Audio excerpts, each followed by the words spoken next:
the President of the Philippines, Rodrigo Roa Duterte. I want the Army added by about 20,000 fighting men. I have lost a considerable number of my soldiers in Marawi. Then I will add about another 10 to 15,000 soldiers. But I want them soft.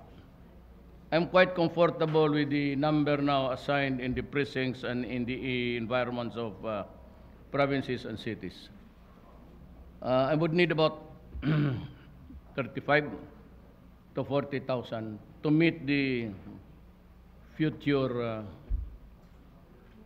threats coming our way from within and outside the country. And I will start also to rearm. Na yung mga sa ninakaw lang naman nila, you build the house for everybody, predetermined owners, at binababoy naman, ninanakaw.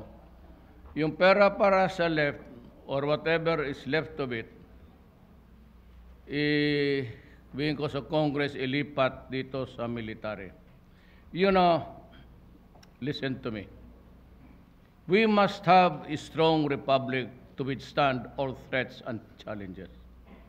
Today's reality demands, necessitates, an armed forces that is strong. Ang gawin ko sa pera muna is I will build a credible armed forces that can fight at all fronts everywhere.